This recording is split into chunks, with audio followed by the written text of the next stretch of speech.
అసలు ఈ యూపీఐ అంటే ఏంది? యూపీఐ రావడానికి కారణాలు, అసలు ఈ యూపీఐ ఎప్పుడొచ్చింది? ఎందుకొచ్చింది? దీనికి ముందు ఏముండేది? వీడియోలో డిస్కస్ చేద్దాం. యూపీఐ అంటే full form unified payments interface. యాక్చువల్‌గా ఇది మన డిజిటల్ ఇండియాలో ఒక రెవల్యూషన్ అని చెప్పుకోవాలి. దీని గురించి మొత్తం పూర్తిగా తెలుసుకునే ముందు యూపీఐ రాకముందు ఎలా ఉండేదో ఒకసారి చూద్దాం. ఫర్ ఎగ్జాంపుల్ మీరు బ్యాంక్‌లో డిపాజిట్ చేద్దామని వెళ్లారనుకోండి, మీకు ముందు డిపాజిట్ ఫామ్ ఇస్తారు. ముందు ఆ డిపాజిట్ ఫామ్ ఫిల్ చేయాలి. దాని తర్వాత ఒక లైన్ ఉంటది. ఆ లైన్‌లో నిల్చొని ఆ ఫామ్ ఇచ్చాక వాళ్ళు మనకొక టోకెన్ ఇస్తారు. ఆ టోకెన్ తీసుకొని పక్క కౌంటర్‌లోకెళ్ళాలి. ఆ కౌంటర్‌లో కూడా చాలా మంది ఉంటారు. దాని తర్వాత మిమ్మల్ని వెరిఫై చేసుకుంటారు. చేసుకొని పక్కనే ఇంకో కౌంటర్ ఉంటది. ఆ కౌంటర్‌లో వాళ్ళు మన అమౌంట్ తీసుకొని మనకొక రిసిప్ట్ ఇస్తారు. డిపాజిట్ చేసినట్టు. ఇది మొత్తం ప్రాసెస్ ఇది. ఈ ప్రాసెస్‌కి మొత్తం ఒక 1 అవర్ అన్న టైం పడతది. అదే విత్‌డ్రాయల్‌కి అయితే ఇంకా కష్టం. ఎందుకంటే మనం తీసుకుంటున్నాం కాబట్టి ఇంకా వెరిఫికేషన్ ఇంకొంచెం ఎక్కువ సేపు పట్టొచ్చు టైం. ఇంత పెద్ద ప్రాసెస్ ఉండేది యూపీఐ రాకముందుకు బ్యాంకింగ్‌లో. ఈ ప్రాసెస్‌ని సింప్లిఫై చేయడానికే మన ఆర్‌బీఐ ఏం చేసిందంటే ఆర్‌టీజీఎస్‌ని తీసుకొనొచ్చింది. ఆర్‌టీజీఎస్ అంటే ఏందంటే ట్రాన్సాక్షన్ లిమిట్ ఓవర్ 2,00,000. ఇప్పుడు మనం 2,00,000 కంటే ఎక్కువ ట్రాన్సాక్షన్ చేస్తున్నామంటే దాన్ని ఆర్‌టీజీఎస్ కిందికొస్తది. కానీ ఇక్కడ ప్రాబ్లమ్ ఏందంటే అంత పెద్ద అమౌంట్ 2,00,000 పైన వాటికే ఆర్‌టీజీఎస్ ఉంటది మనకి. 2,00,000 కింద వాళ్ళకేంది మరి మళ్ళీ ట్రాన్సాక్షన్ ఏంది? ఇది ఇబ్బంది అవుతుంది కాబట్టి అప్పుడే మన ఆర్‌బీఐ ఏం చేసిందంటే నెఫ్ట్ తీసుకొచ్చింది. నెఫ్ట్‌లో ఏందంటే ఆ ట్రాన్సాక్షన్ లిమిట్ లేదనమాట. అంటే 2,00,000 కంటే తక్కువున్నా ఏం కాదు. 2,00,000 కంటే ఎక్కువున్నా ఏం కాదు. ఇప్పుడు ఏందంటే కానీ నెఫ్ట్‌లో ఉన్న ప్రాబ్లమ్ ఏందంటే ఓన్లీ బ్యాంకింగ్ అవర్స్‌లోనే జరుగుతది. ఏందంటే ఇప్పుడు మీరు ఫర్ ఎగ్జాంపుల్ ఎవరికైనా మనం మనీ ట్రాన్స్‌ఫర్ చేయాలనుకున్నాం. మనం నెఫ్ట్ చేయొచ్చు. కాకపోతే అది ఓన్లీ 9-4 బ్యాంకింగ్ అవర్స్‌లోనే జరుగుతదనమాట. బ్యాంకింగ్ అవర్స్ తర్వాత మనం చేయలేం. ఇది నెఫ్ట్‌తోనున్న ప్రాబ్లమ్. దీని తర్వాతనే ఏందంటే మన ఆర్‌బీఐ ఈ ప్రాబ్లమ్‌ని కూడా అధిగమిస్తూ ఏం తీసుకొచ్చిందంటే ఐఎంపీఎస్ తీసుకొచ్చింది. అంటే ఇమ్మీడియేట్ ఫండ్ ట్రాన్స్‌ఫర్ అన్నట్టు ఇది. ఏందంటే బ్యాంకింగ్ అవర్స్‌తోని సంబంధం లేదు మనకు. ఎప్పుడన్నా అంటే ఫర్ ఎగ్జాంపుల్ మనం బ్యాంకింగ్ అవర్స్ కాకపోయినా రాత్రి 10 అయినా సరే మనం ఇమ్మీడియేట్ ఫండ్స్ మనం ట్రాన్స్‌ఫర్ చేయొచ్చు. మన వేరే అకౌంట్‌కి. ఇది ఐఎంపీఎస్ అన్నమాట. ఇక్కడ చాలా సింప్లిఫైడ్ అయిపోయింది ఐఎంపీఎస్‌లో. కానీ ఇక్కడున్న ప్రాబ్లమ్ ఏందంటే ఐఎంపీఎస్‌లో మనం బెనిఫిషియరీ అకౌంట్ యాడ్ చేయాలంటే minimum 30 minutes to 4 hours time పడతది. ఇది ప్రాబ్లమ్ మనకిప్పుడు.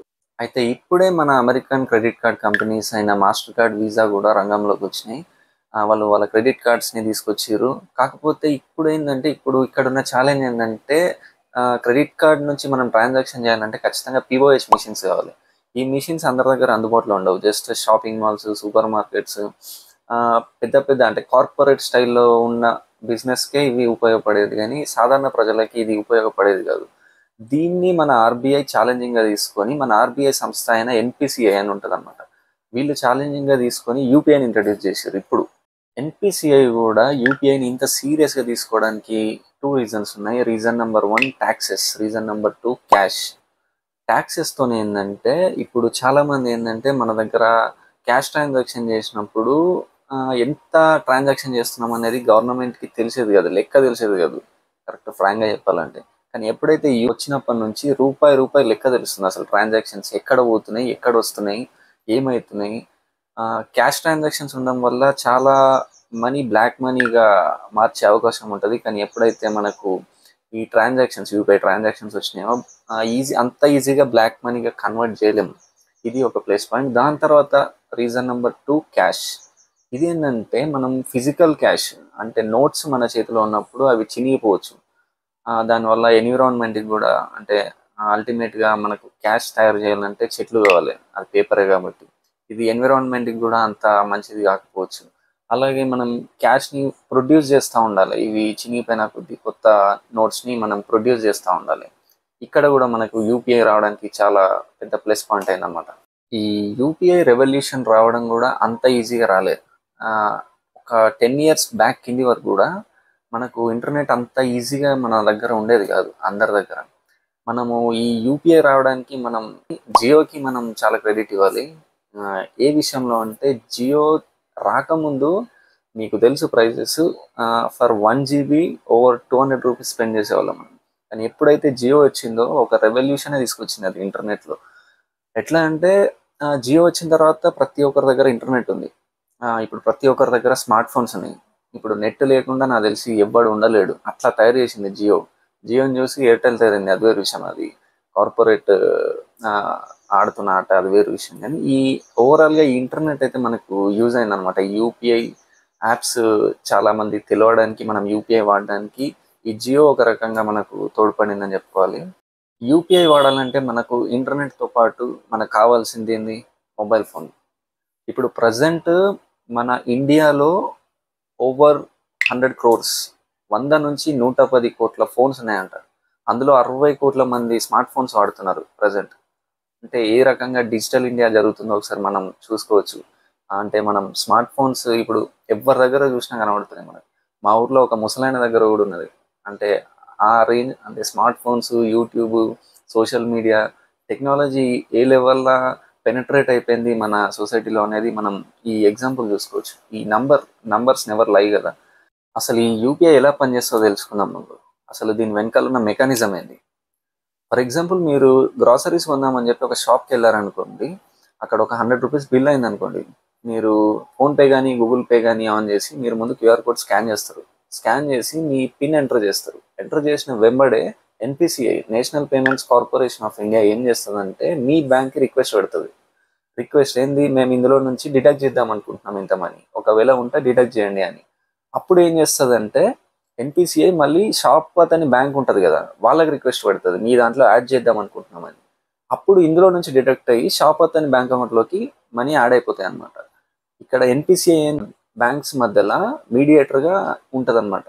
ఇట్లా ఒక ట్రాన్సాక్షన్ సక్సెస్ఫుల్గా కంప్లీట్ అయిపోతుంది.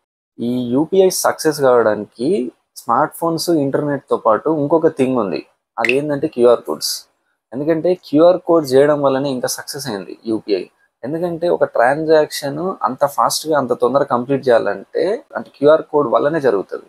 ఎందుకంటే లేకపోతే వాళ్ళ నంబర్ చెప్పడం కానీ, వాళ్ళ అకౌంట్ నెంబర్ చెప్పడం కానీ, ఇదంతా పెద్ద ప్రాసెస్. అదే ఒక క్యూఆర్ కోడ్ ఉందంటే వితిన్ సెకండ్స్లో ట్రాన్సాక్షన్ కంప్లీట్ అయిపోతుంది. 2024 లాస్ట్ ఇయర్లోనే 172 బిలియన్ ట్రాన్సాక్షన్ జరిగినాయంట. అంటే ఆ నంబర్ చూడండి ఎంత పెద్ద ఉందో, 172 బిలియన్. మొన్న మా ఊళ్ళో ఒక 65 ఏళ్ళ తాత, దాదాపు 65 ఏళ్ళు ఉంటాడు, ఆయన కూడా యూపీఐ యూజ్ చేస్తున్నాడు. ఆయన చూసి షాక్ అయినా అసలు నేను. ఇంకొకటి ఆశ్చర్యపోయే విషయం ఏంటంటే హైదరాబాద్లో మీకు తెలిసి ఉంటుంది, బెగ్గర్స్ కూడా యూపీఐ యూజ్ చేస్తున్నారు. అంటే క్యూఆర్ కోడ్లు వేసుకొని తిరుగుతున్నారు. మీరు కూడా ఎక్కడైనా చూసి ఉంటే కింద కామెంట్స్లో చెప్పండి. మనకు కొత్తగా ఆర్బీఐ ఏంటంటే యూపీఐ 123ని కూడా తీసుకొని వచ్చింది. అంటే దీనివల్ల ఏంటంటే మనకి ఇంటర్నెట్ లేకున్నా కూడా ట్రాన్సాక్షన్ చేసుకోవచ్చు. ఇక్కడ యూపీఐ గురించి ఇంకొక ఇంట్రెస్టింగ్ థింగ్ ఏంటంటే గూగుల్ కంపెనీ కూడా యూఎస్ఏకి రిక్వెస్ట్ చేసిందంట. యూపీఐని మన యూఎస్కి తీసుకురావాలి, అది సింప్లిఫైడ్ వర్షన్ ఆఫ్ ట్రాన్సాక్షన్, దాన్ని తీసుకురావాలని చెప్పి రిక్వెస్ట్ చేసిందంట. ఇలాంటి విన్నప్పుడే నాకు అనిపిస్తూ ఉంటుంది మెల్లగా మన ఇండియా డెవలపింగ్ కంట్రీ నుంచి డెవలప్డ్ కంట్రీకి మెల్లగా షిఫ్ట్ అవుతుంది అని చెప్పి నాకైతే అనిపిస్తూ ఉంటుంది ఇలాంటి విన్నప్పుడు.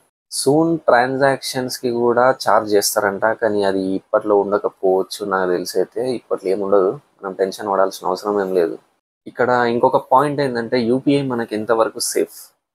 యాక్చువల్గా మనకు తెలియని apps, APK files, unknown links open చేయనంత వరకు మనకి యూపీఐ సేఫే. ఎందుకంటే యూపీఐ యాప్స్ అన్ని 2 స్టెప్ అథెంటికేషన్తో ఉంటాయి, అలాగే డీప్ ఎన్క్రిప్షన్తో ఉంటుంది.